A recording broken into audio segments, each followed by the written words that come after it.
I'm here with Brian Starron. He is the brewer / owner of Highway 20 Brewing Company here in Elizabeth, Illinois. And Brian, you are new to Elizabeth, Illinois. We are new. Yeah. How long have you guys been open? We've been open about 9 months. We started back in May of 2019 with the renovations. We anticipated opening in April, and obviously with the pandemic, we got put off a little bit, but we opened at the end of May, and going strong. You're just going strong, just doing as much as you can. Now, are you an Elizabeth native here? We're not. My wife and I are actually from south side of Chicago. South side of Chicago? South side, just outside Midway Airport, so south suburbs. Yeah, and then you decided just to pack it up and go to small town Illinois? Yeah, we've been coming out to the area for about 20 years. We really enjoyed it out here and really like the people, the scenery. So yeah, when we had a chance, we just decided to come out this way. You're ready to try something new and open up because have you been in the brewing industry at all? No. We actually started as home winemakers. Oh. Made wine for a couple years, and we're big red wine drinkers. We couldn't wait long enough for it to age. So, we finally got tired of it and switched over to brewing. And my wife and I were home brewers for about 8 years. Oh, wow. And just decided to take the jump. That's incredible. Well, I'm ready to jump right in here. We got a nice little flight in front of us, a sampling of 4 different beers here, and let's start with this guy. What do we got going on here? That's a smash IPA. So, IPAs obviously are all the rage still, going strong. Right. But doing a smash, which is a single malt, single hop, it really gives people the opportunity to really see what a hop profile is. So you'll get nothing, but a nice light malt and strictly a hop flavor. It's got a little bit of bite to them. It's not overly hop, but it's a bit more stronger of a hop profile. Right. Yeah, when you single hop, when you're not using multiple hops, you don't kind of get that blend where they kind of, marry each other a little bit and kind of change the profile. Right. So, I always tell, we have a lot of, home brewers that come in and talk a lot, and I always tell them, doing a single hop profile really gives you an opportunity to know what that hop tastes like, down the line what you can do with it. So tell me a little bit about your kind of brewing, style brewing. Or, what are you trying to go for? Yeah, we're pretty traditional. Traditional by the sense of American standards. We do a lot of German styles, a lot of Belgian styles. We don't really go out and add a lot of other things to our beers. Summertime, springtime, sure, we do a little fruited stuff. Sure. But for the most part, we try to stay pretty traditional for the most part. Really just kind of strict to, like you said, the kind of basic things. Yeah. Let's jump on over. What have we got? So this one here is a Belgian triple. Ooh.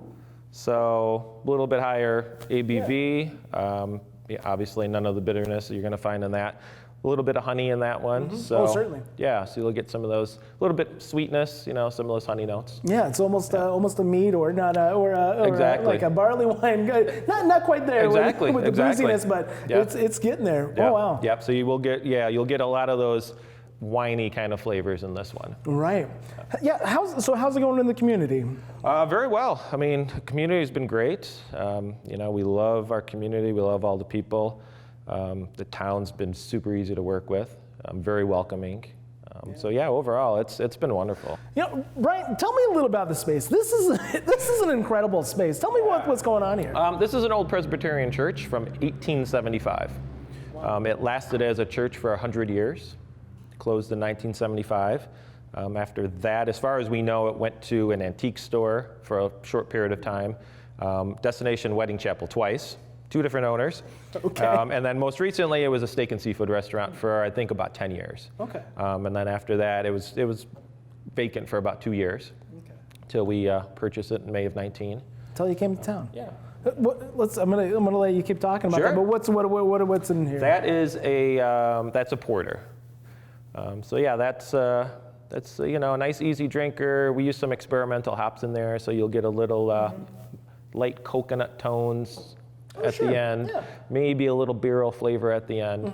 But yeah, we don't, didn't put anything else in that one to try to get those notes. Those are straight from the hops. That is it's a nice chewy malty drink right there. That's great. Yeah, you get that nice chocolate backbone, typical of a porter. Right.